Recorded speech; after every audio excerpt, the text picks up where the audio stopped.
Hello, everybody, and welcome to the Dark Match Drive podcast. I am Kieron, your host. We have three wonderful guests today. We got Jer, we got Caitlyn, we got Johnny. Nope. Don't have Johnny? Nope. You flipped me and Caitlyn. Okay. Well, this is how on see my it, but screen, he pointed the right way. us, I'm up yeah. here. You're down here, Johnny. what, Johnny? You're in Only Jer. you got it wrong. No, you know what? It's going to come out in Well, video that we're wrong. The We're all people wrong, that and can Johnny's see right. this can see the screen I'm looking at, so therefore Well, what? I am correct. Johnny is the only one who sees the Replicate the screen. screen This that we screen. have. They see this screen, and all Also you guys... know that if we were wrong, Johnny would fix this in post-production so that he was right. So that would be some intense editing. That's, I'm just impressed he did that quickly and swapped us there. I mean, this totally podcast's going to end up discontinue 16 this gigs bit anyways. Hey now, this will be completely unedited in that. I'll just have to cut off the 30 seconds off the top where no one's talking. But everyone else will see that I'm right. I was always in this position. Mhm. Fair. All's fair when the person who edits it gets to do whatever they want, because that's the rest of us don't want to do anyway. So, welcome in. We got a little bit of news today to talk about. We'll talk about some of the stuff that we're just enjoying right now, and we'll play a little bit of a game. So, big news. Like, we really just can't escape the news of Collision happening. AEW Collision going to be on Saturday nights, which is really interesting. It's been a while since there's been a popular Saturday night program. And by popular, I mean it wasn't like Shotgun Saturday or... Hey, I no WCW longer Saturday show night up had on some Saturday. bangers on it. WCW had Saturday night, right? Yes. I do remember 6:05. that, and that was a decent show until it got really run over by Nitro and Thunder and all that stuff. So I do remember that being a fairly watchable program. It was the A show for a decade, practically. Yeah. Oh, a lot longer than that. Well, I mean, for Crockett at least. It was Georgia before then. I mean, well, but wrestling on Saturday nights used to be a big thing anyways, right? Yep. Like, Yep. all the independents had Saturday night shows quite often, right? So Yep. you hear about people, like wrestlers, talking about watching with their dad and that sort of stuff, and quite often you hear Saturday nights we used to watch Georgia Championship Wrestling, or that sort of stuff. So Like Stompin' Tom always says, Saturday night's all right for fighting. I was thinking the song in my head the whole time he was talking. all right, well, let's just I'm glad you did not have the drum kit there ready for that. Don't one. remind him about that. I'm glad Kieran knew that Wait it a was a minute. joke. He's drum kidding his own jokes? That's I not haven't one yet. of you guys? He's just But doing we're- it to himself. That's embarrassing. So let's get into it. Collision, it was announced. It had a nice poster. Oh God, there's a visual effect too. What the heck? Even though the press release didn't have the wrestlers show up there, which was a big issue on its own, it did specifically mention wrestlers that were going over there. So we do have a little bit of an idea of maybe 10 to 12 wrestlers that are going to be on that roster for Collision, and I think it's actually a pretty decent, well-rounded roster. The only one that sticks out to me is Orange Cassidy kind of not linking up with a lot of those wrestlers so far, but I feel like anyone can... I'm not worried about that. I'm not worried about it, but he did kind of stick out to me as being on the poster. Maybe he didn't work so well with some of these other guys that were around him. Thoughts? Jeremy first. I think the main focus of the poster was just having the champions on it more than anything. Obviously, Punk got removed from all the promotional material. And, I mean, I guess that's kind of what to expect. You're going to see AEW's champions on this show. You're going to see the top guys. You're not going to see... Powerhouse Hobbs every week. And I like Powerhouse Hobbs, but, and the pecking order is not very high right now. So, you're going to get quality talent on this show every week. And I think that was the main drawing point of the press release and the poster.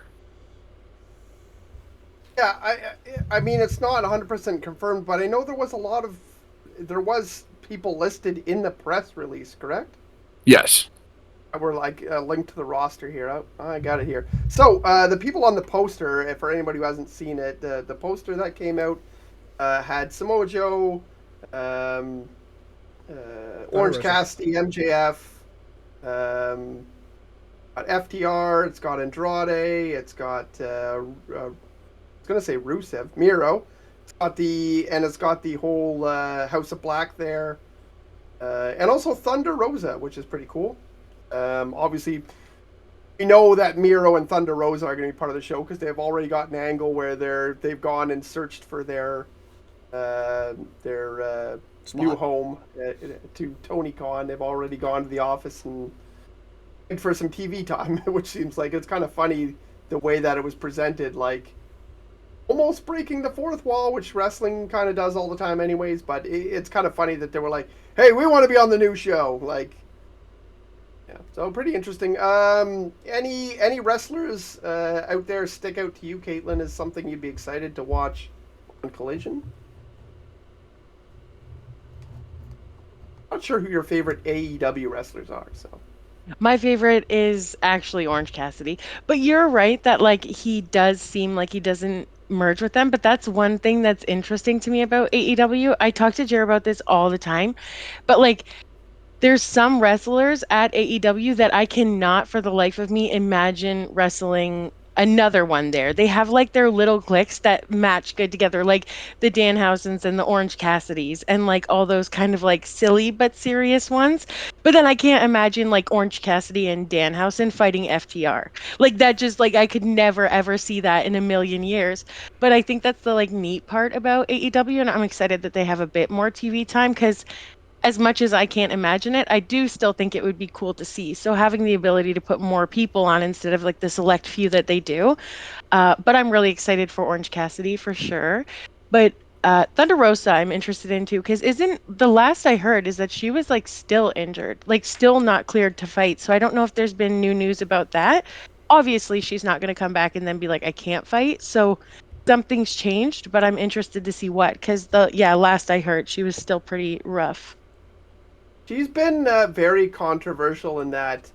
I mean, she went away right when she was champ, when she was starting to get some bad reviews backstage with other talent, and she's sandbagging or she's not doing this or doing that or politicking, all that sort of stuff that you hear about wrestlers, and we don't know what's really true and what's really not true, especially when it goes to sandbagging, because everybody can have their off night. But it's interesting that that's happened, and she's been called out for she should have healed already. Called out super publicly by Britt Baker, which is interesting. It's more fun backstage stuff from AEW. So it should be really interesting to see if she just is cleared when the show starts in a month from now. That would be really kind of telling about what happens. And then who do they get to work with her if a lot of the women have been like, she's not champ now, so it's not like they're trying to get the rub from her. I don't know. It should be an interesting situation to see what happens with Thunder Rosa altogether, but it does seem like she's going to be on the show. I mean, if they want, they could kind of bring it back, because Tony Storm was supposed to go over Thunder Rosa for the title back in September before the injury. So, and that kind of negated Tony Storm's title reign because she was the interim champion and they didn't remove the interim tag until she had already dropped the belt. So, I mean, her title reign is kind of forgotten in that sense. And I mean, I guess there's something they could do there if they wanted to, but yeah. Sometimes with AEW, I feel like they like milk it. So I feel like there was maybe like one little issue backstage with Thunder Rosa, and then she got injured, and then they were like, okay, let's play that. Like now she's just like starts cat fights backstage, and so that like it's like there's more to it than because honestly, it kind of sucks to just be like, yeah, our people just keep getting injured. Like they're just all the time. So then they build it up to a bit more than what it was, just so it's not just like, oh, they're getting old. Like their bodies can't take it anymore. That's why there's so Yeah. much drama about Punk. That's what, okay. Who I who stand by that, Jer. I will stand by that. That wasn't real ever. who was it? Who was it who said controversy creates cash? Was that was someone? That's a Eric wrestling Bischoff. guy, right? Wrestling guy said that, I think. Yeah, he made a book Um, out of it. There you go, perfectly. Johnny, taking a look at this collision and what's going to happen. Is there anything specific? I know you loved a fantasy book, so I'm going to give this question to you specifically. Okay. Give me what you think would be a great opening match for Collision, the very first match for Collision, and then what should be the end of Collision. Give me a first and last match. That's You don't have to. You don't. I know what you're like. Oh, I don't really know what to do. But here we go. I know you're going to do it. So. I mean, I think you have to start off with something that's going to sort of capture. That's going to try and encapsulate AEW in a microcosm. Yeah, and I don't. I think it's going to be an Orange Cassidy title defense, but I don't necessarily know against who. You know, that's the interesting thing. Like, there's a lot of viable contenders because the title, you know, the international title is one that pretty much you just show up and challenge for. You know, they haven't really built a program long term around that title really at all yet. And I think really the last one was Cody and Mr. John Huber there. that's Yeah. the TNT title. But there you go. Yeah, it's Yeah. the Atlantic title. Yeah, Pac didn't even really have a long feud No, over that title, did he? Nobody Like, really it's- has had programs with that belt. They've just sort of used it as a, you know, part of other programs. You know, Cassidy has been lumped into other tag programs with the Best Friends, with Danhausen, that have had the belt Yeah, that's brought into true. them that hasn't really had a singles program for that belt. And I think, if I'm booking it, I think I'm gonna put it on. I'm gonna put one of these guys that you're trying to build this brand around a little bit more. So I think it's one of the guys one of the people you specifically called out in that press release. And I think there's really only two candidates for that. It's either Andrade or it's Miro. And either one of those guys, I think Andrade makes a lot of sense if you sort of go the open challenge route. You know, where Orange Cassidy throws down the gauntlet. And, you know, for the first match of Collision, I'm gonna put the belt on the line because I can. You know, because I'm Orange Cassidy. You know, one of his typical Orange Cassidy-esque promos where he just sort of throws down the gauntlet. First match, I want to be in it, and I'm going to put the belt on the line. You know, and whoever shows up, because that's just Orange Cassidy's MO. And I think Andrade makes a good case for that being his comeback because, you know, it's been a very long time since we've seen him. I mean, it's been since, what, like, August? Yeah, because they got in a fight in like late September because people were pissed off because they were trying to get the heat off of the other fight, and then this comes out. Mm-hmm.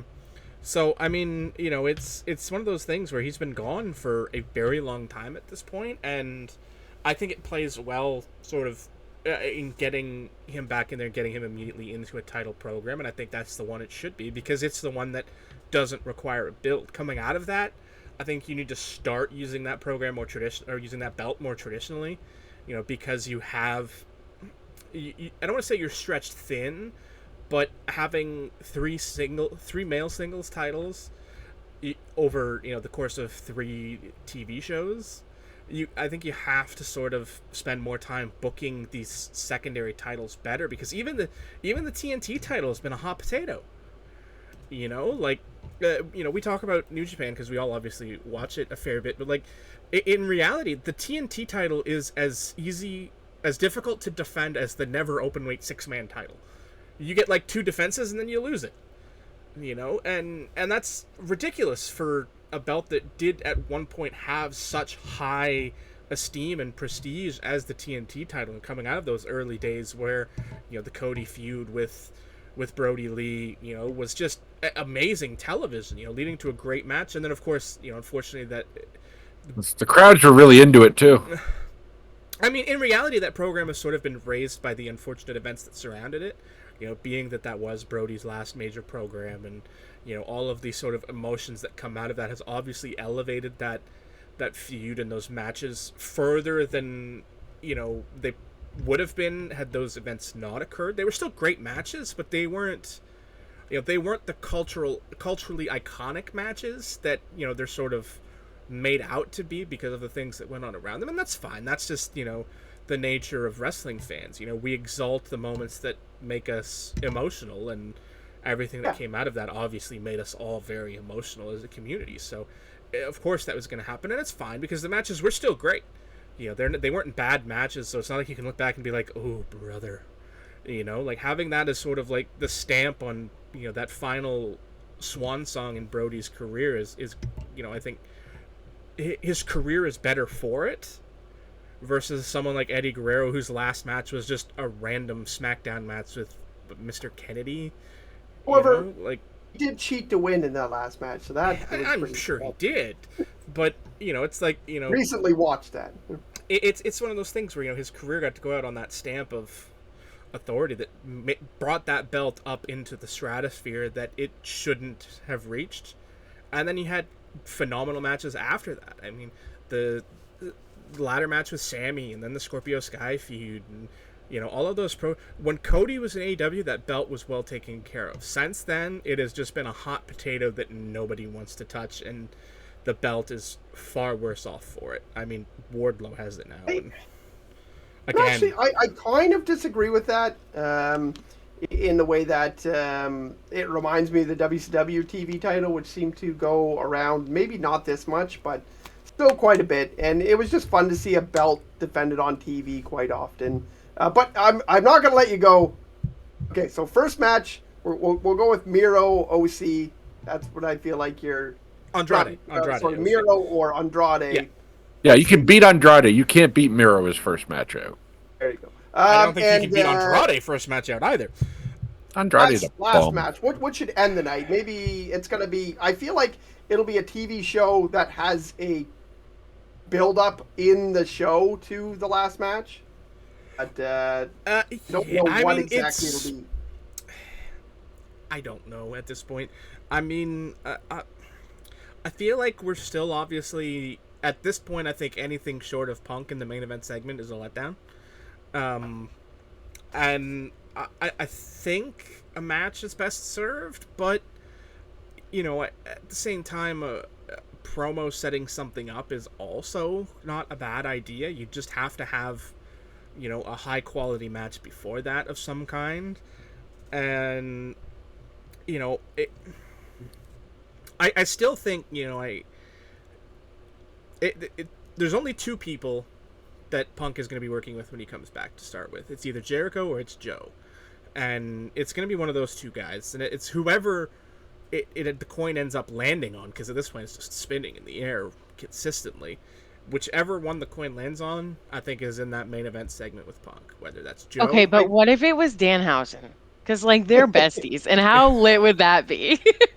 I mean, Plus, that's I a don't great think segment. he'd let him get injured. So I don't great think segment. they're compatible because I think Punk would like it too much for Danhausen to come. I don't think he could possibly get his engine revved up to revolt against Danhausen. You're probably not wrong. I mean, I think we'll inevitably get that.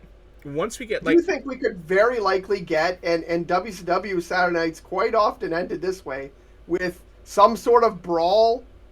And then at the end, Jericho's done it a few times where it went off the end and going like, Tyson, you son of a bitch! Mike Tyson, I hate you! Or he did that 3 or 4 times already. It wouldn't surprise me if we got some sort of brawl and then Jericho's like, you son of a bitch, Punk! And then Punk's smiling as he walks up the ramp like, I got you, good. With all of the comparisons that are out there, in both the color scheme evoking back to Nitro and the look of the logo and all of those things, this is evoking Nitro. And I think there is a strong chance, especially after him not being part of the announcement, that I think Punk might do the Luger. Show up during the main event segment, which I think if that's the case, it'll probably be Jericho versus somebody. And you have Punk show up during the main event segment, walk down the ramp, and they have the stare down to go off the air. Just like that first episode of Nitro with Hogan and Luger staring each other down ahead of War Games. Well, if they want to do a true Nitro finish, then they'll do the main event, and then they'll end the show about 65% the way through the main event. You'll have to tune into Dynamite to see it if the court will release the tapes. That's pay-per-view. This isn't pay-per-view. Let's change pace a little bit. So that's the current news. I don't really want to talk about the CM Punk thing because it's not fleshed out. No, we're talking about that on Tuesday. Yeah, we'll talk about Bet it on Tuesday. We will definitely talk about it on Tuesday. But also just because it's not really fleshed out yet. We're still kind of finding out shit. So stuff happened and we know about as much about it as we did about Brawlout. So change pace. Fun thing. So I want to go, what are you watching? So you basically just tell me something you watched this week and explain why you liked it. What did you enjoy most in wrestling this week? And it could be, I just watched Norman Smiley versus Yuji Anjo from 1988. So it does not have to be current at all. Tell me what you watched recently that you would like to talk about. And I'll go to Caitlyn on this one first. I have not got to watch wrestling in a while, and it's heartbreaking, but I work until 7:30 and then I put my kids to bed. So the last time I sat and watched was with you guys, and I think that was like WrestleMania. Please don't kill me. It's fine. I'm going to mute myself now. You guys go ahead. Okay. So Caitlyn watched WrestleMania when it aired. Yeah. Hey, that's a good thing. You're here and you're enthusiastic, and you haven't watched any wrestling in almost a month. That's a wonderful statement on wrestling. Yes. Right, She watched the Angle to end Dynamite. That's the most recent thing she watched. Technically. And a promo that I watched. That counts. And it's him. Because I showed it to her on my phone while she was getting the kids' lunches ready at 8 o'clock this morning. Oh, boy. Hey, Hangman came back. We'll get to that. All right, To be fair, I did know he was coming back. Tell me, what did you watch this week that you enjoyed? What angle? What show? What did you watch that you enjoyed? And we can maybe get a little discussion going on what it is. Me? Yeah, you. I watched. So I've been getting into the Best of the Super Juniors tournament for New Japan. I randomly threw on yesterday's card. I believe it was yesterday. You lose track of these days. So the opener was Hiromu Takahashi taking on Raisuke Taguchi. And the interesting part of this match was Taguchi has promised this tournament he will not use any ass or penis-based offense. So. It's like half the guy's offense. Yes. Boring. He did use a hip attack, but that's in his regular arsenal. Kevin Kelly did a great job on commentary explaining that Taguchi is 0-6 against Hiromu up until that point, including title matches from 2017, I believe it was. Just a really fun match. Taguchi was in control most of the match. Hiromu didn't get many hope spots. And then Hiromu just locked him up and I believe he caught him in a roll-up and pinned him out of nowhere. And I was kind of surprised because the match was only like 7 minutes, maybe, at most. And we got, every juniors match in this tournament, I believe, has one dive. Just because they're juniors and that's what they do. And Taguchi hit a tope con hilo, and it actually looked really nice, considering he's, probably early 40s now. He's an old man. So no, it was a fun match. I'm gonna check out more of the tournament. Hopefully, 10 tournament matches every day for 9 straight days. Yeah. Did they do the block A and block B for that? Yeah, 10 guys per block. Everyone faces each other once, and then for the semifinals, they're doing block A winner versus block B runner-up, and block A runner-up and block B winner, and then the next day is the finals. So. I really like those, except for the fact that you feel like you have to watch all of them, and it's difficult to do sometimes. Exactly. That's why I mostly just wait till the big tournament that's like that. Even the Which G1 is like yeah, 19 G1, yeah, shows, the and you're G1 like, climax or whatever, right? yeah, because that they split it up because they do, I think, 5 matches. So they do block A for one day, block B the next day, as opposed to the juniors where they do the entire day's worth of matches in one day. So it's condensed more. Like there's no heavyweights on the shows, I don't think, and it's strictly juniors all the way through, which is cool. I mean, I'm glad they get the showcase, but it's a lot of singles matches. Who's your another question? Then maybe I'll turn it to Johnny. Maybe he has some interest in this as well. But give me your top maybe 4 wrestlers that are in this. Who would you like to see? I like Show a lot. I mean, he's kind of a lazy heel. He didn't even want to wrestle one of his matches. He just went and sat by the commentary table. Apparently, there's some angle going on with Evil right now that I saw a picture of, but I'm not sure the context on, so I can't comment on it. I love Hiromu, even though he's literally the junior ace and has really transcended the entire division. He's won the last 3 tournaments, I believe. He's the junior champion. Like, there's nothing he can do that is that he hasn't done before, which is fine. I like his Superman stuff. right now. He's I get it. Kushida's in the tournament. Off his well, not really an excursion, but he's been working a lot of Impact dates. So good to see him back, kind of quasi full time with New Japan, at least for this tour. And I love the guy, right? Yeah. He's one half of the junior tag champs right now with Kevin Knight. So that's pretty cool. And then obviously El Desperado is probably my favorite junior at the moment. Just a really fascinating character. And the fact that he's willing to do deathmatch stuff, he'll go off and do like a Jun Kasai deathmatch show, and he's just a really versatile worker, and he plays off his opponents really well, and he really kind of worked his way up. Like, he was not a top junior guy. Like, he really, like a lot of junior guys, they'll go on excursion, come back, and they're already pushed to get a title shot, right? That's literally what happened with the heavyweight title. Yoda Tsuji, a young lion 6 months ago, showed up and challenged Sonata for the heavyweight title.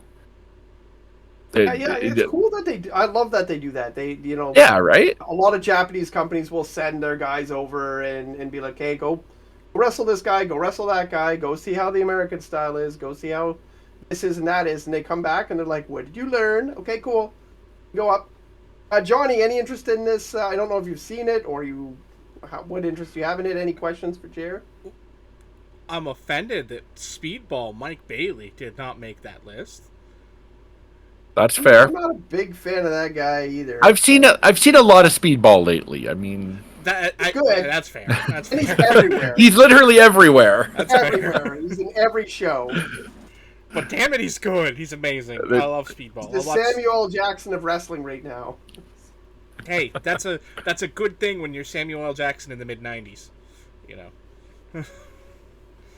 But no, I mean, I haven't watched much of the tournament yet. I've seen highlights and clips here and there. Usually for like these tournaments like this, I'll sort of wait until the end and then cherry pick the good stuff and pull it out and watch it because, like Joe said, it's impossible to stay on top of these tournaments as they're occurring because there's just too much of it, and obviously the fact that it's coming live from Japan, so it's airing anywhere from 2 a.m. to 5 a.m. start times here on the East Coast. It's impossible to keep up with live, because you can't actively watch it live every day. So it's by the time you've actually got a chance to sit down and watch it, and obviously if New Japan World had existed pre-Twitter, then sure, it'd be easy to watch this tournament.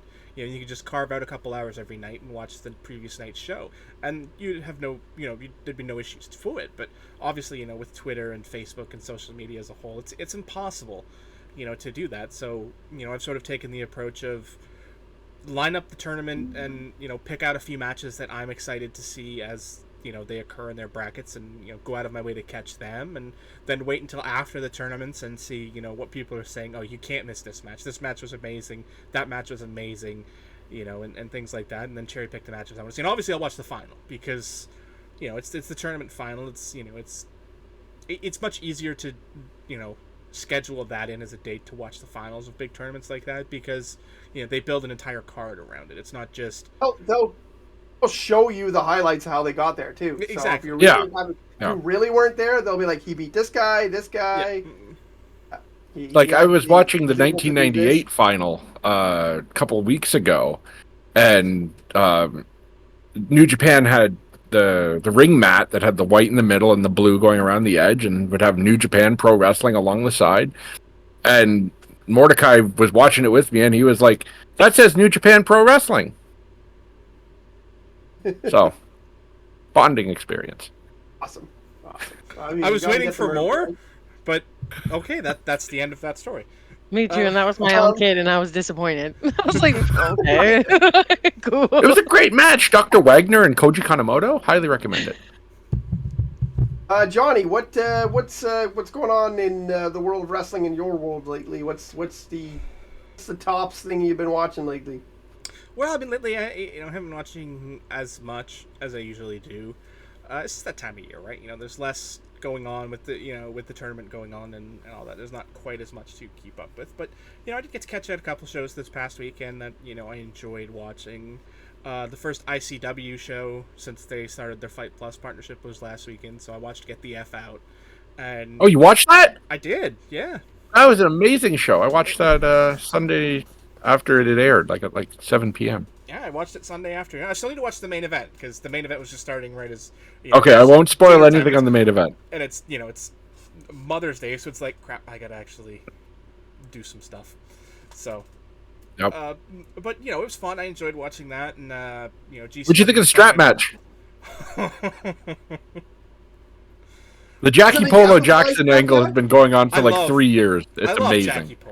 I love every time I see Jackie Polo. I'm like, oh, this is gonna be fun. I don't know anything else that's going on around it because it's sort of been under that that WWE Network banner where you just kind of things just pop up as they pop up in complete random. It's a fake Jackie Polo. DCT lost a match and left ICW and came back as Jackie Polo. And then the original Jackie Polo had changed his name to Jackson. And they've been going at it for 3 years now. And this is their first match, finally, in a strap match. So we're doing the Chuck Taylor angle in ICW, basically. Yes. Okay. If you don't know that was Chuck Taylor, AEW superstar, sold the rights to his name to Stokely Hathaway. So Stokely Hathaway became Chuck Taylor. And Chuck Taylor became... I can't actually remember what Chuck became.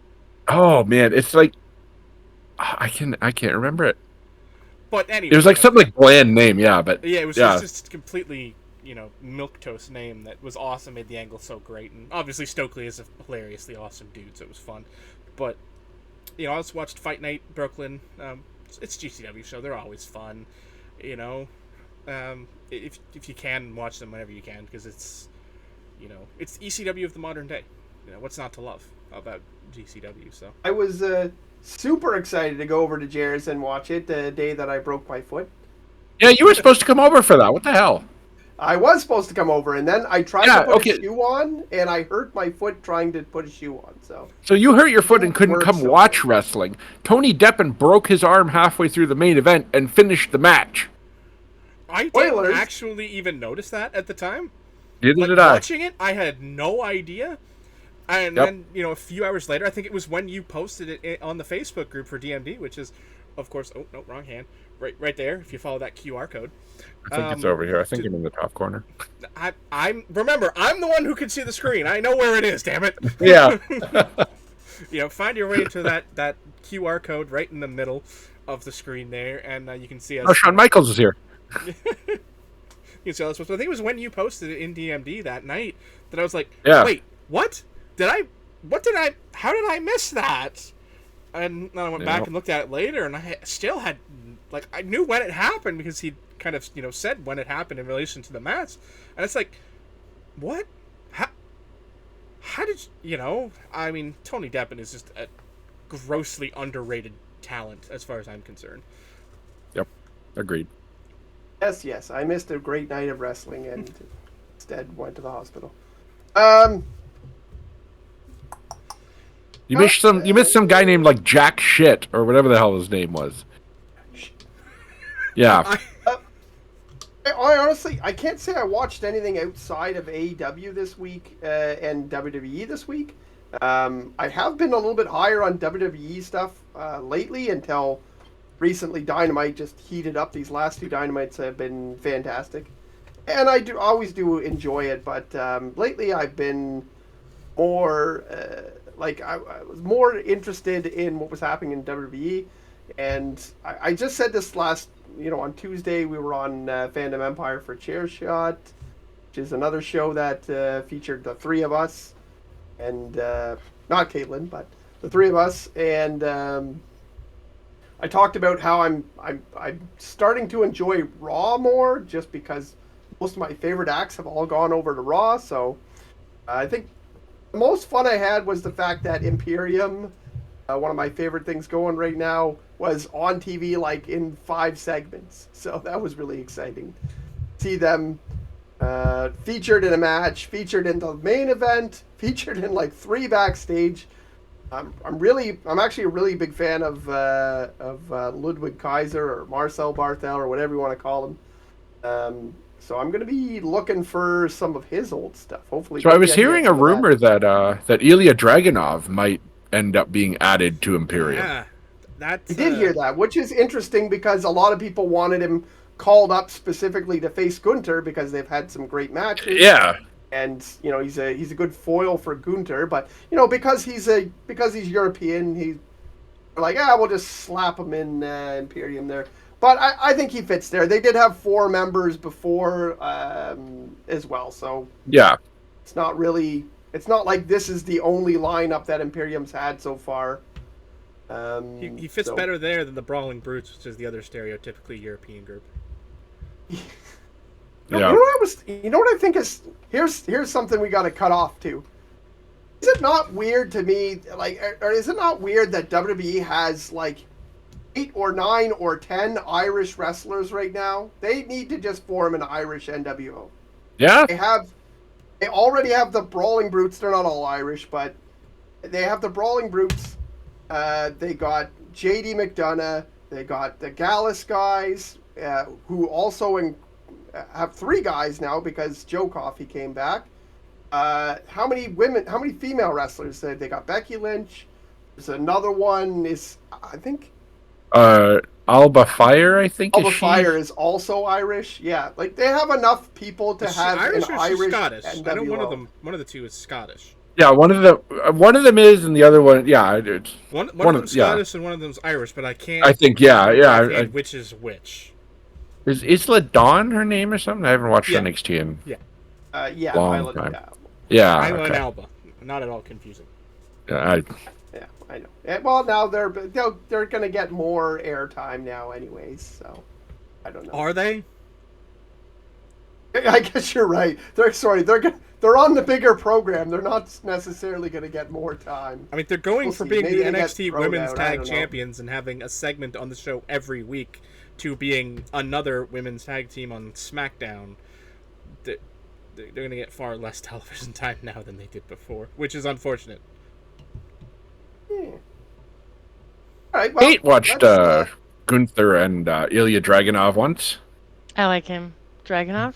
Yes. I enjoy watching him. But he's like the type of wrestler that I like. Like I like the weird ones. Like I like the Orange Cassidys. And not that Rhea's weird, but she was weird compared to like what you would normally see on WWE for women. So like I was like drawn to her. And then MJF I like just because he's like a heel.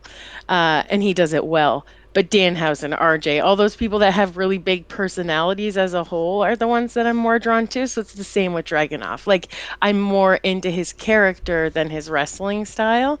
But he's not a bad wrestler either. But yeah, so I really, really like him. So if he does come over to more mainstream, then yeah, then that would be cool for me.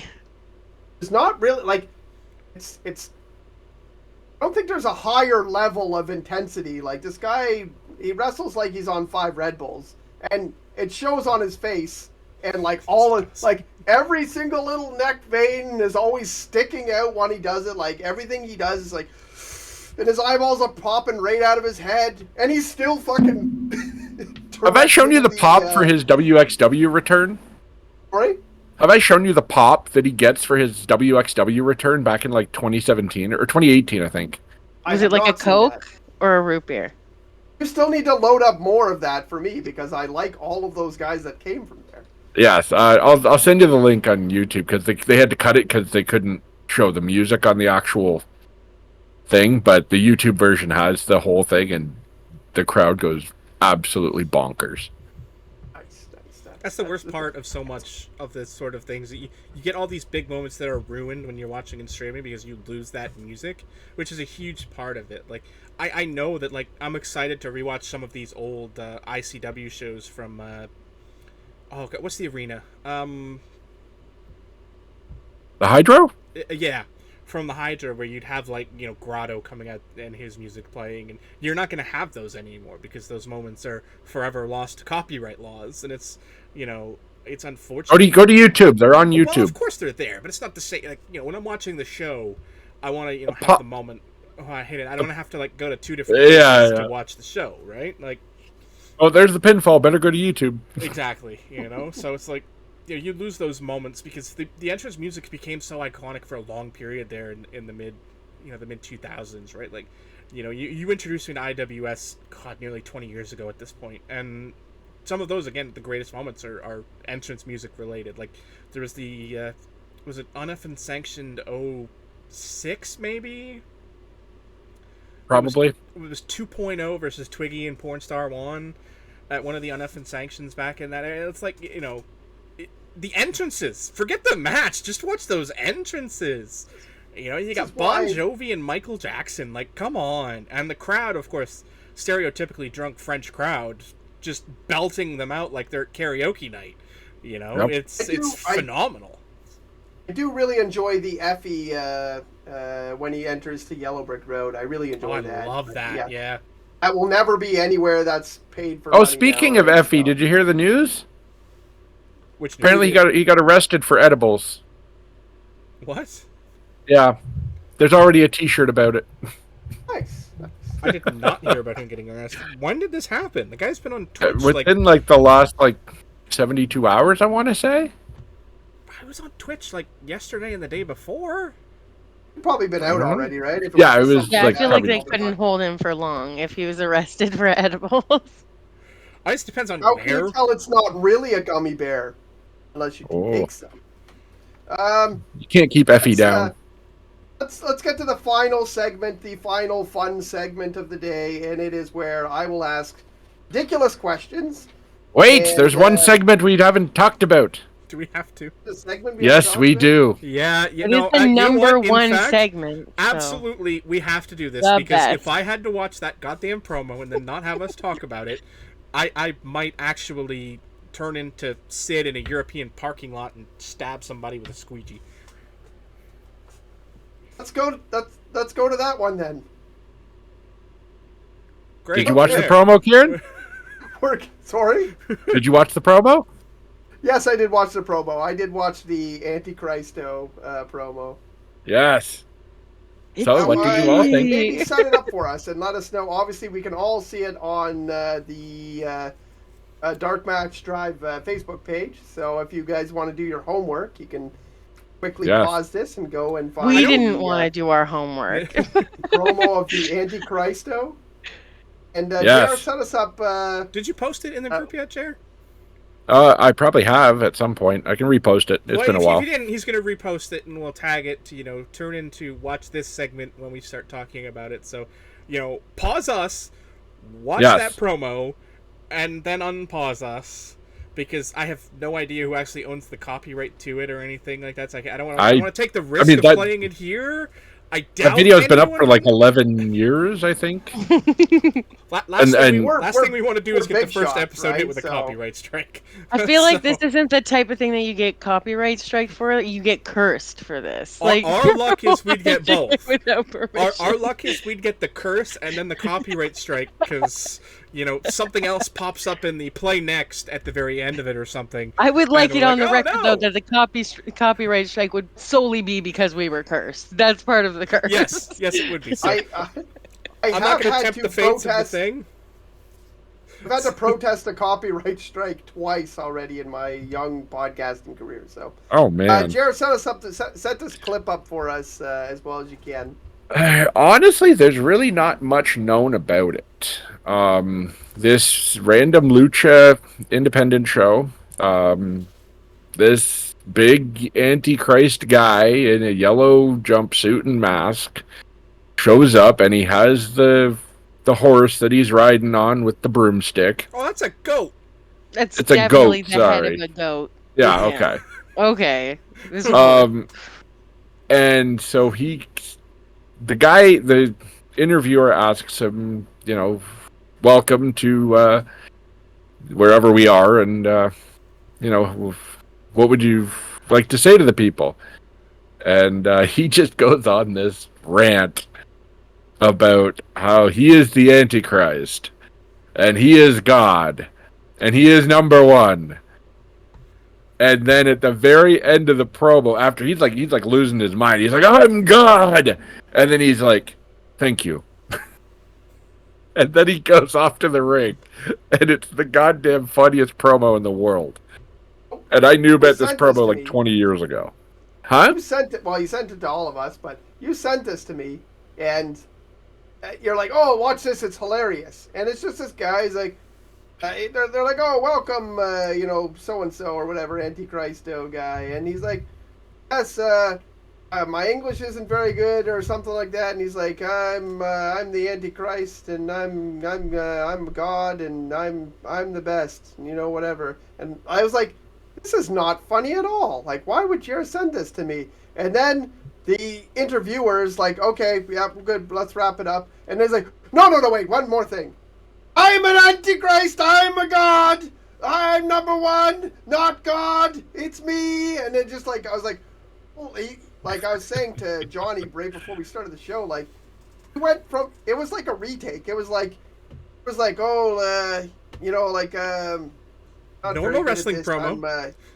I wear yellow and I'm Antichrist guy. And they're like, "Oh, okay, well that was pretty terrible." And he's like, wait, let me do it again. Except I'll turn it up, like I'll turn it up to 10. And he's like, "Ah!" He just really, really leans into the exact same thing that he said before, except it just turned up. I was confused about that too when he came, because I was expecting him to say something new, just anything new, but he didn't. He just said the exact same things again, but louder. And in the match, he's teaming with Chavo Guerrero.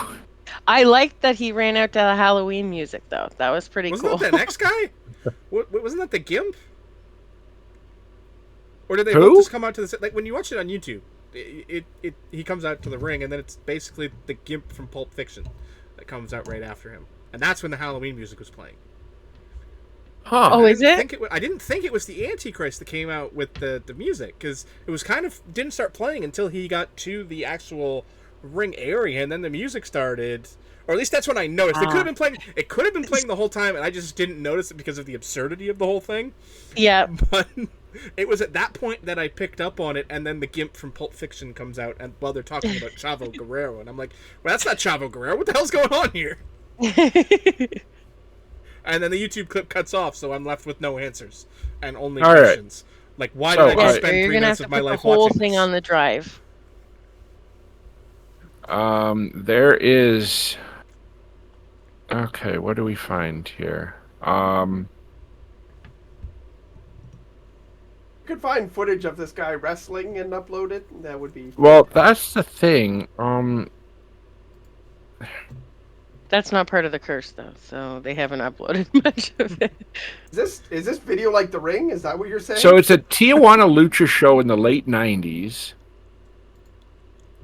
Only good things happen in Tijuana, right? Especially in the late 90s. Yeah, there's. Oh my God! There's actually an Up Rocks article about this promo. Wonderful. What do we? Why don't we rate this promo here, Johnny? What do you think? From a score of 0 to 10, how great is this promo? On a greatness scale, it's a -6, but on the absurdity scale, it's a perfect 10 because it's so absurd. It's everything you want in that sort of dollar store indie wrestling environment, which is basically what this is giving off. This is your back alley lucha show. You don't go to this expecting to see something you'd see on Telemundo or whatever. This is where you get the. You should be drunk at this show. Yes, you absolutely should be drunk at that show, or drunk watching this video, or just generally you should be on some sort of impairing chemical, whatever your choice of impairment is. Because otherwise, this promo what do you is rate just this gonna... on a scale of 0 to 10, where apparently you can also go with minuses? Okay, well, if we can do it however we want, then I give it a Wheeler Yuta, and you can do with that what you will, because I think that the Antichristo has more skill than a decent amount of people that I've seen on AEW. So I give it a 7. He gets a 7 from me. The Antichristo could definitely do a better promo than I can think of maybe 4 or 5 wrestlers in AEW, and Wheeler That's Yuta what I'm probably saying. gets there. He's getting better, but when he first though? joined Blackpool, well, I mean, He yeah. can't be getting worse, that's for sure. Oh, he's getting worse with promos now? No, I'm saying he can't be getting worse. Oh, that's fair. This Okay. is true. I feel like I saw a slight improvement, but I haven't watched in a while, so I don't know. Is he even talking anymore, or just like being a henchman for the I other was guys in hoping- Blackpool? I was hoping that he would go to ROH and not come back, but if he just has to wrestle, he'd be fine. Fair. Jared, what do you give this amazing promo that you've bestowed upon us out of 10?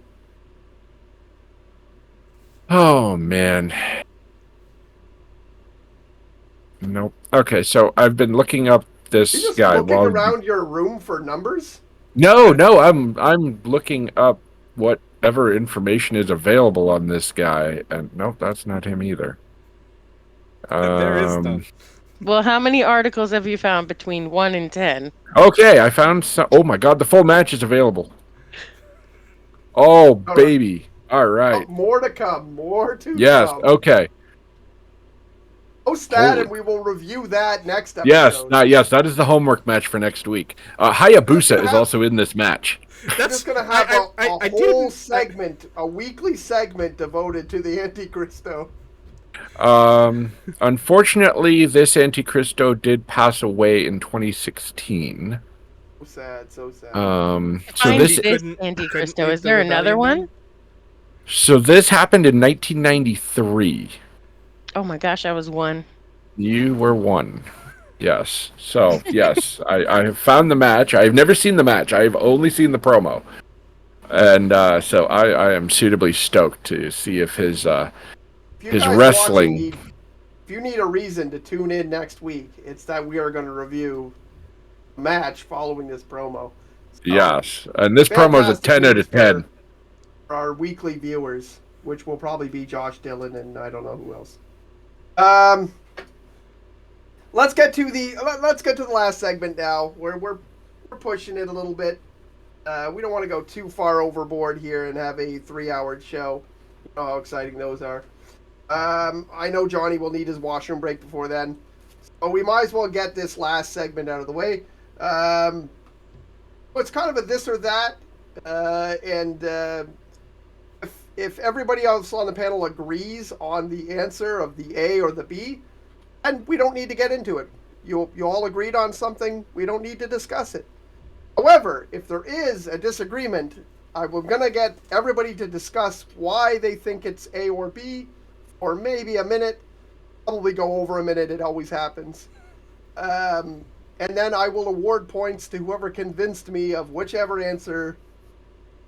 These are all questions that I'm kind of fairly not really on one side or the other.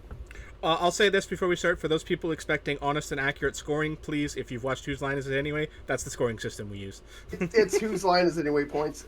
If you were able to watch our episode 0, did we even release episode 0? We did not, but with this going out, we'll put that out there too. Okay, cool. Fantastic. So I think we explained it there too. First question, GCW or NXT? Tell me which one you would rather watch. Doesn't have to be right now, but like lately, within the last year. What would you rather watch? GCW. Kieran? GCW as well. Mr. Without Johnny? a doubt. Without a doubt, GCW. Fair I'm enough. still gonna So- say it's because Evie has a nice ass. Effie is data. And we need to legalize Effie. Fantastic. He's a fantastic wrestler. So that's an example of. Oh, we don't need to talk about it.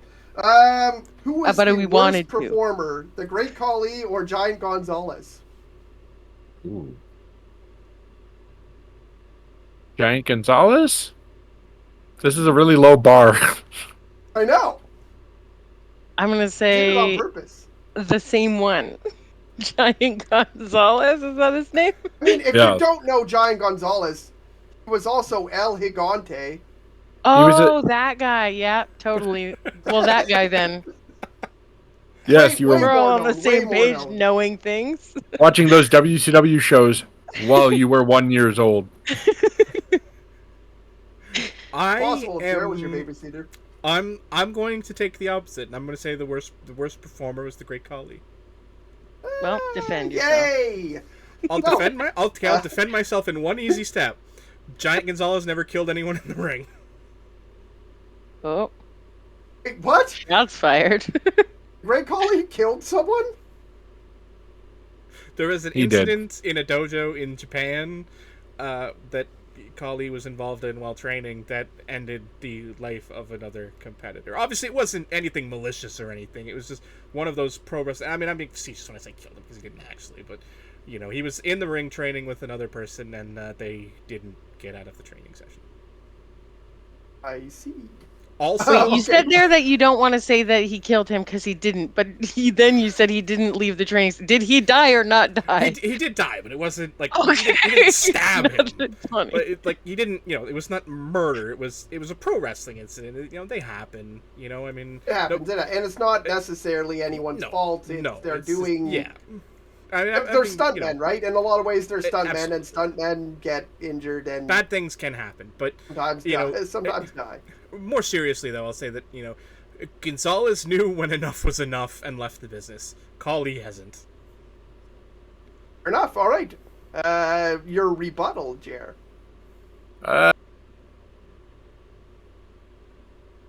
Giant Gonzalez worked Ric Flair. Isn't that a good thing?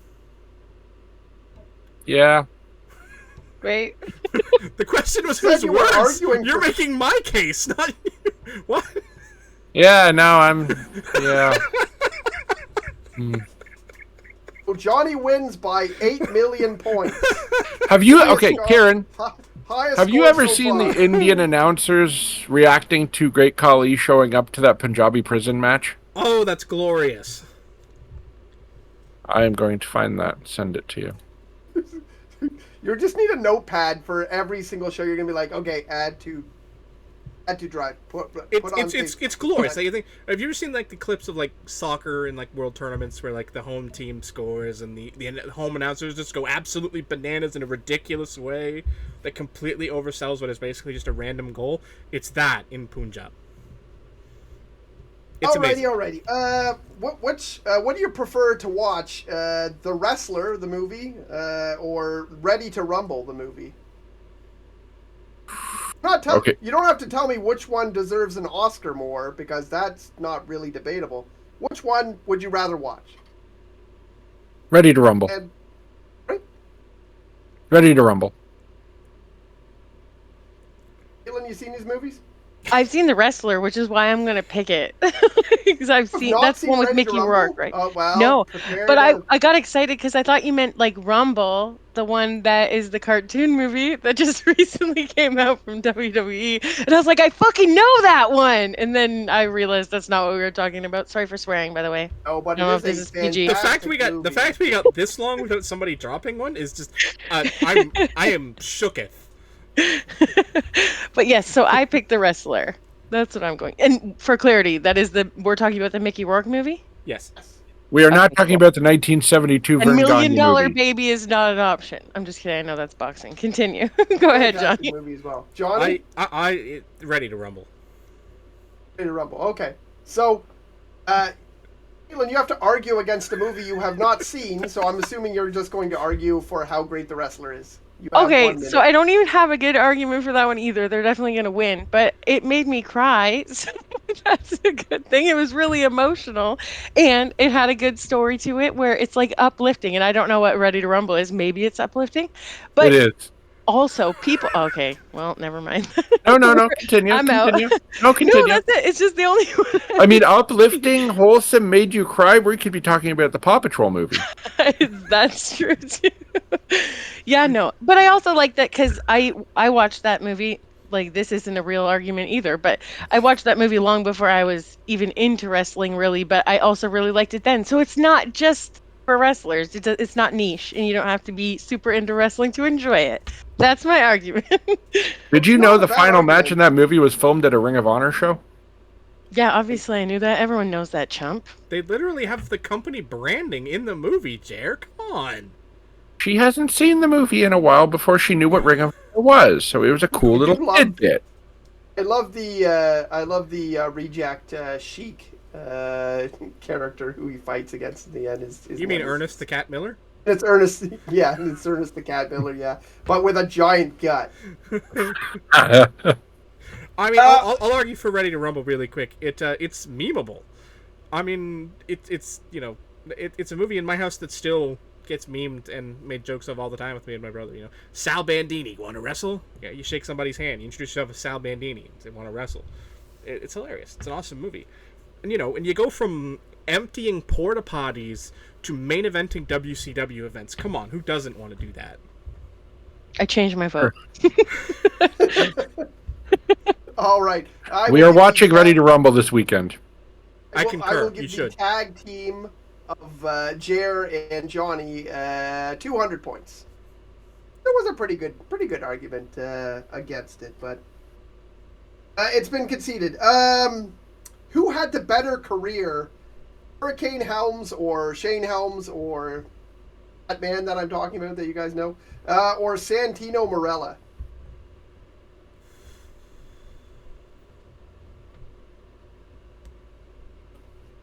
Probably. Kind of in the same place now where they're kind of show up managers or at wrestling shows, but not really doing much.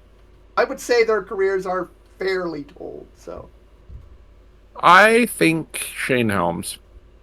His run in the cruiserweight division in the dying days of WCW trumped anything Santino ever did. Kate agrees. I do. That's exactly what I was thinking as well when he asked the question. So Do you know who Shane the Helms- Hurricane is? No, Really? I do That was- not. Oh, okay. That might have been just after you stopped watching. Oh, who? Like Who is it? WWF stuff. look like you're Oh. mulling this one The over. superhero with the green. Nope. Okay. Stand back. There's a hurricane coming through. No, I also don't think I ever watched. Isn't like when was WWF a thing until? 2002. So okay, so I should have technically then seen him, but I don't remember him. No. Okay. Yeah. I mean, Funny. it's Hurricane Helms, bar none. I mean, the only thing Santino's career has going for it is comedy, and Hurricane has that in spades as well. I mean, 3 Count was hilarious. The Hurricane character itself was hilarious. And Shane also had a very long portion of his career where he was a serious wrestler. I mean, Vertebreaker era, and then you sort of had his The cruiserweight run. Yeah, in, he like, had his 2006. resurgence in like the 2000s, where he donned the black duster with no sleeves and became Gregory Helms and was a serious wrestler again. Is like, he had all the things, and obviously he's still an agent in the WWE today. So his Hey, career, Santino is still working matches. I feel like right now they're comparable careers right now, but I mean, working for WWE is more money than what you're probably getting somewhere else, but I feel like they have comparable careers right now. But the best part of Santino's career is getting slapped by Jim Cornette and getting him fired. That's the best part of Santino's career. Yeah, that's pretty good. Can't argue that. All right. Let's see. What else do we got here? Sell for the boogeyman, damn it.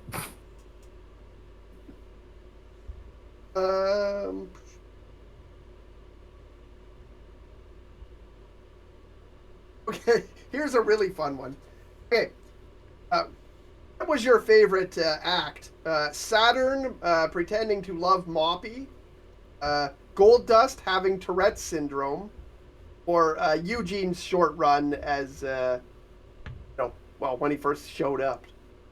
I know he kind of had a career longer than that, but they all had a weird sort of mental disability sort of thing going on, which was maybe not popular today, but it was fun at the time. Hey, Regal got a huge pop for defending Eugene at the time, so... Yeah, Eugene was a really hard one to go with, because Goldust, they didn't really specifically say that he had Tourette's. I mean, he got it from electrocuting himself. Yeah. Oh, it wasn't really that. Eugene was a little bit across the line, but at the time, it wasn't. Anyway, the lines have moved. What did you enjoy more? They were all fairly enjoyable to me. So, God, it's been Saturn 20 and years. Goldust, Tourette's syndrome, or Eugene? Which one we liked most? Which one did you enjoy most? Or which one? Well, I don't know. I guess I would have to say, which one was funnier? Entertaining. Which one you enjoyed most? Nobody can argue against. Probably Eugene. Just because Triple H at the time had so much heat that it kind of helped Eugene's character at the time. Because everyone wanted to see Triple H get his ass kicked at that point.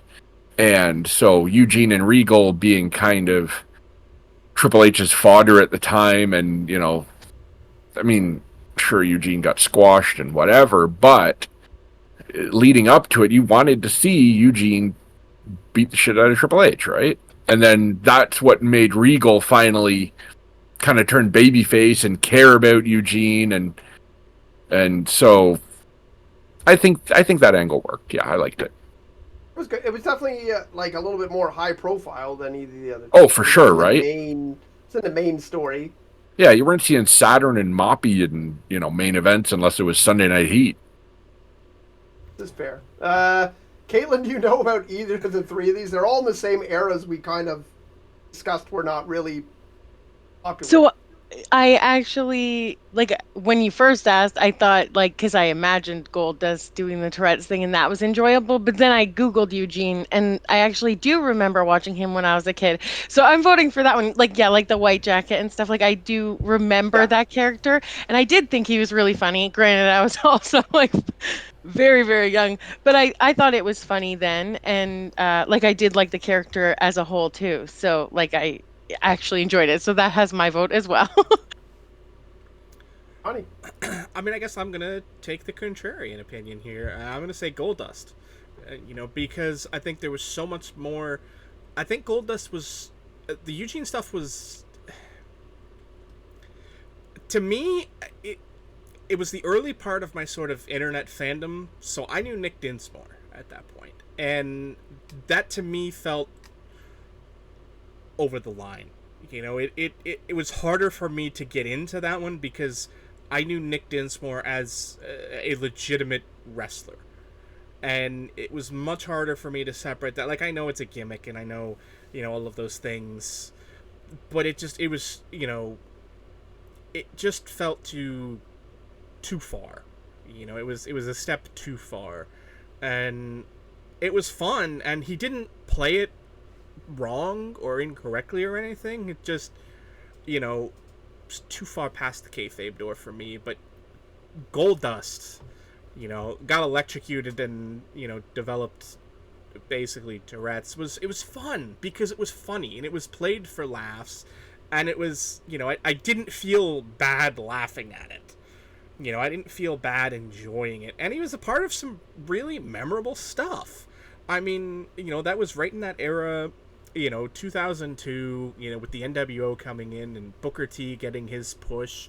You know, all of those things happened around Goldust and his Tourette's angle. I mean, the Steve Irwin impersonation Goldust did was during the Tourette's angle, and all of those, he was a part of so many fun things that are, you know, amazing. Like, he had a promo with Triple H and Flair leading into WrestleMania 19 that was just amazing. You know, he broke Triple H and Ric Flair in the middle of a Monday Night Raw promo, you know, and that's not an easy thing to do, you know, to break those two guys in the middle of a promo. That, you know, he just leaned into it, had fun doing it, and it wasn't, you know, there's no part of it I can point at and be like, no, you did a bad thing, you shouldn't be doing this.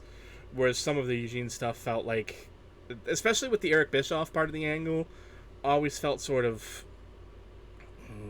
no, I don't like this.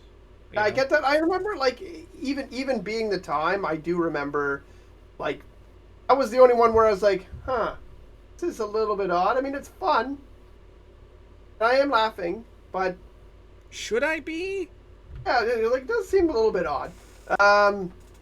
I do agree with that. And it was a you're moral right, conundrum. That Booker T Goldust tag team, which happened around that time as well, and that's why I was arguing for Booker T at that time, was like pretty hilarious as well. Like that whole time. I remember one time Goldust was dressed up in like a Knicks jersey and a hat and whatever, and he was blending into a like 7-Eleven so he could find Booker T, and that was hilarious. So, unfortunately, no points for Saturn and Moppy, but It was okay. I was at that age where I'm like, I'm sorry, you're choosing a mop over Terry? What's wrong with you? I couldn't do that. I mean, I'd choose Terry Taylor over a mop, too. Wrong Terry. Oh. But I think the joke... We're talking about Terry Reynolds. But. Yeah. Yes. I'm going to call this one a tie. You guys have equally convinced me that they were both great. We don't want to lose this is Moppy and Saturn, which is unfortunate. What other questions do I got here? I think some of these I actually did ask before, but I will ask them again because I don't know if we're going to. I think I remember most of the ones you asked. If you did, I'll try and tell you. All right. Hey, Kieron, have you seen Perry Saturn versus Mike Bell from WWF Metal? Oh, God. I don't think so. All right. Might make that another homework match for next week. Fair enough. Only like 5 minutes. We'll save that for matches gone wrong, and we'll add the Acolytes Public Enemy match. It's literally the first thing that comes up when you type Perry Saturn into YouTube. Makes sense. Amazing. Let's end this with an open-ended question. Everyone gets to play. I want you to give me 1 minute. Explain to me what a dream match is, an interpromotional match. Tell me what you want to see right now, why you want to see it, and sell it to me. I'll give you guys a minute to think about what you want to do. I'll talk here for a minute, and you guys can think about it, and then I will. I'll let you know when it's time to go. So when it comes to dream matches, could be anything between any promotion. You could bring up New Japan guys. You can bring in anything that's AEW versus WWE, which would be probably very common right now. Or you're bringing someone up from GCW. Sell me on a program. You can sell me on the match specifically, how it would work. Anything you could book. I'm sure there's got to be something that's been ticking around in your mind before that you want to see. I can't think of any ones that I've thought of recently, but this is something that I think about quite often. So what I would like to see in between this and that. Usually when you're sitting on your couch and the power goes out. Yeah, exactly. And all you have to do is like close your eyes and make up wrestling matches in your head. Yeah. Exactly. Congratulations, you're a promoter. Fair enough. Fair enough. All right. I got mine. You got yours? All right. Yep. Well, sell me on your dream match, your dream interpromotional match, and you can, if you want to bring people and say, "Oh, prime this guy versus prime that guy." You can do that. Oh, no, that's another episode. Hey, never mind. You can't do that. You can't do that. It's current wrestlers at their current skill level and age. Go ahead. Bryan Danielson versus Zack Sabre Jr. You're not doing well so far. Go on. They are the two best technical wrestlers in the past 15 years, and they have never faced off due to Danielson's injuries and them ending up in different promotions at different times. Apparently the plan was for those two to do battle at Forbidden Door last year, but Danielson was hurt. The concussion issues. That's why Claudio ended up getting slotted in there. Yeah, I think Zack Sabre is a fascinating wrestler to watch. And Danielson is a little flashier. Danielson is more of a character in his matches. He will heel it up when he has to. Zack Sabre is more... he's less character based in his work. He's more flashy in what he does in the ring. Like, you can see him do a reversal and be like, holy shit, that was cool. As opposed to Danielson will lock you in a submission and then make fun of you for it. And so yeah, I think those two would play off each other really, really well, because the Wrestling Observer Technical Wrestler of the Year award was named the Bryan Danielson Award because he won it 7 straight years, and then he retired. And then Zack Sabre won that award for, what would it have been, 5 years, 6 years? And then Danielson came back and has won the award ever since. So it's just a fascinating match that thus far has not happened, and I'm hoping we do get to see. It's almost like the way that they treat Kenny Omega versus his successor. What's that guy's name? Hidden Blade guy. Will Ospreay. Ospreay. It's almost like the way that they kind of like, passing of the torch kind of thing, and they can still wrestle right now. So it's almost like a same sort of dream match in that sort of way, I think, which we have seen that match. So we have not seen. I'll try and be unbiased about my opinions on ZSJ there, but that's a pretty decent sell. I'll go with. I'll let Johnny go next. I think ZSJ and Bryan is too obviously going to happen. I don't think it, to me anyway, it doesn't fit the criteria, but, that's because it's inevitable, but it's still a good one and it hasn't happened. No, that's Ace Austin. Thank you. For me, when I think dream match in the present day, I think there's one match that I think would just be the most interesting to me to watch, and that would be Maxwell Jacob Friedman and Roman Reigns. Who's that? Never heard of her. Bye. MJF versus Roman Reigns. You're going to sell me on this one. This should be interesting. Okay, go on. I think because it's two guys who are at the pinnacle of heeldom in the modern era. They're two guys who, it comes down to the fans are inevitably going to cheer for one of them. Who's it going to be? Who are the fans going to choose? And I think the dichotomy in that is so fun. And I think the promos would be just phenomenal building into it. And that's even without Roman saying very much, because you have that, the unequivocal presence of the wise man, and if we've seen MJF in his promos, he has done best when he is playing off someone better.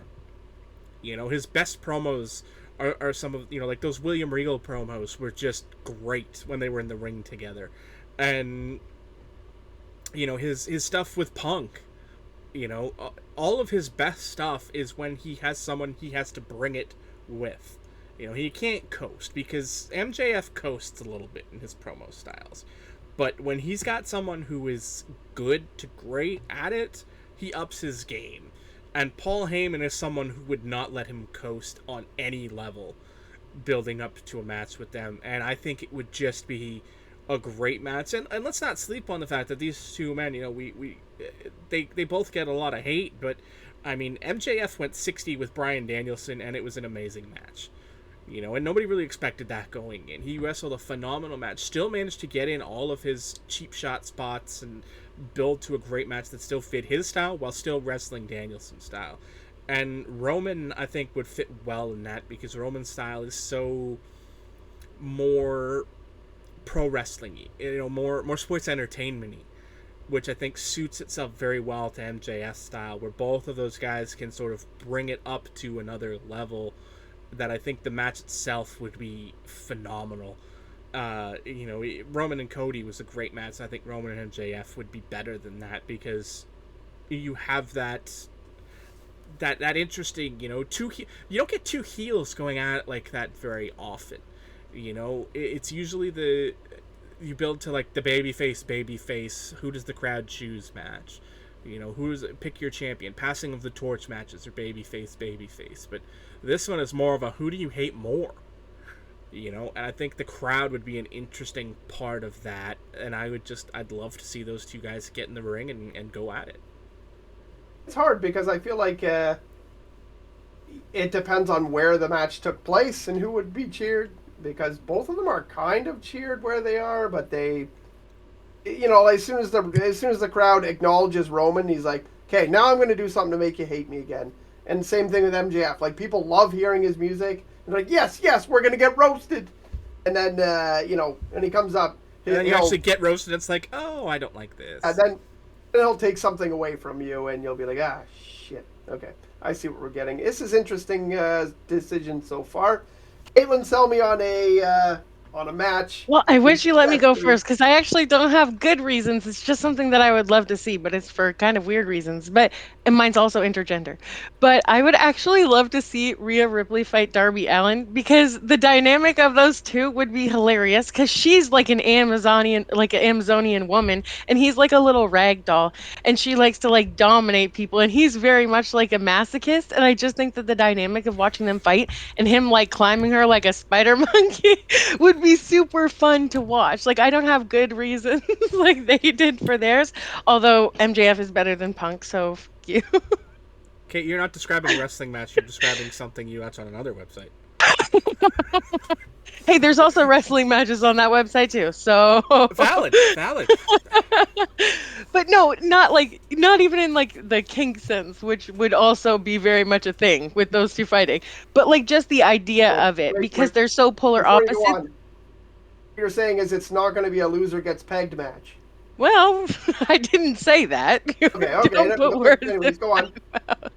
But yeah, no, like I like the premise of it because like I see like Effie and Allie, and it's kind of that same like vibe where like not that Allie's mask or anything, but like Effie is super like femme and Allie's more tough guy. Like if that makes sense, like she's the bruiser of the two. And I do like that premise. So then like the idea of seeing specifically, it probably helps that I both really like Darby and really like Rhea, but just the idea of seeing them fight each other is super interesting to me. So I think it would be really fun to watch, but I don't have any cool arguments other than that would be so fun. So that is my argument. You know what's funny? As you said that, when you said that, I was like, yeah, but like Darby wrestle, like why would he wrestle her? Like, I see him doing that, but and then like as you were talking about it, I was like, what if Dom pisses off Darby so badly that he's like, okay, I want a match with you, and you're like, well, you can't get a match with me unless you face Mommy first. Well, and I mean, that's true. So, Rhea Ripley kind of looks like Brody King, so they could just redo that match. I will fight you. I can She's see her. beautiful. Wait, she even used that finish too. She won the Royal Rumble by choking someone out, right? And Yeah, Choked and them out dragged her and then they fell over out? the top. Or did she kick them and they fell? No, she kind of slowly pulled the person over the top. Okay, fair enough. Yeah, I really enjoyed that Brody King choke out finish for the that was great. Rumble. That was pretty cool. I But can't believe you just in good conscience compared man. Rhea Ripley to Brody King. I know. Yeah. Oh, that's it. I'm actually that's a busy this really whole tough weekend, decision. so. Brody, mommy, same thing.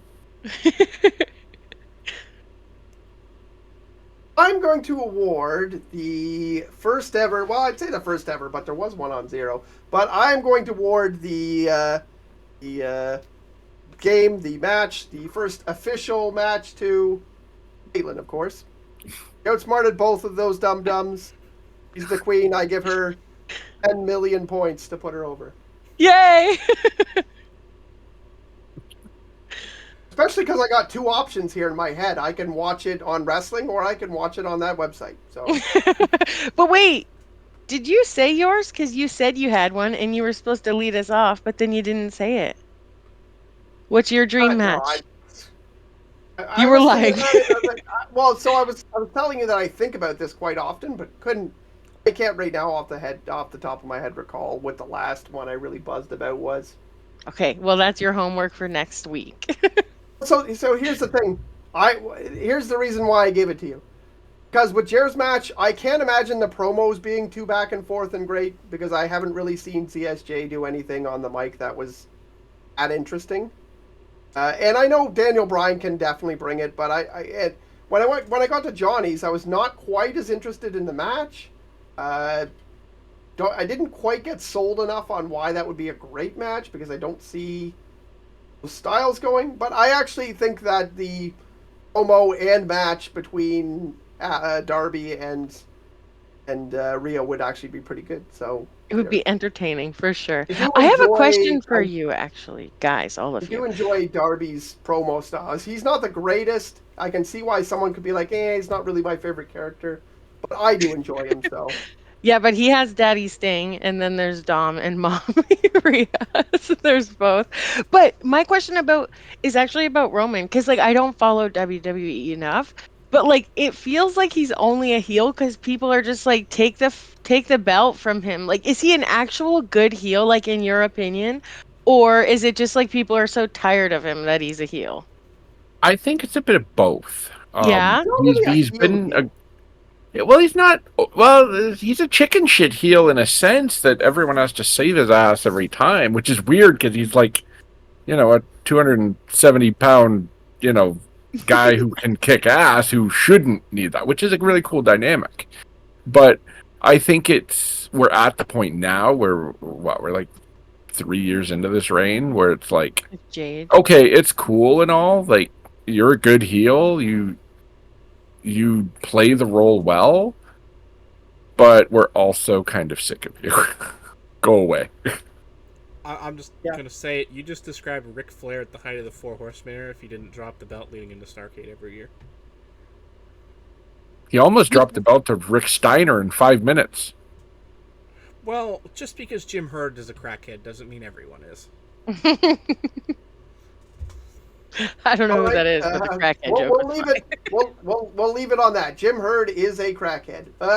Hey, Kate, when me and Ryan were driving down King Street today, we watched a guy with a crack pipe. What did you watch him do? Smoke crack? Nice. Okay. The only reason we watched him because we were at a red light. That's fair. Could have been Jim Herd. Another fantastic story from Jared tonight. Good job. Good Yeah, job. he's on fire. Do your drums, Jer. Do your drums. You've earned them. No, time's up. That was it. That was your window. No. If you do it, I'm out. I'll leave. Okay. You're applauding yourself? It for us.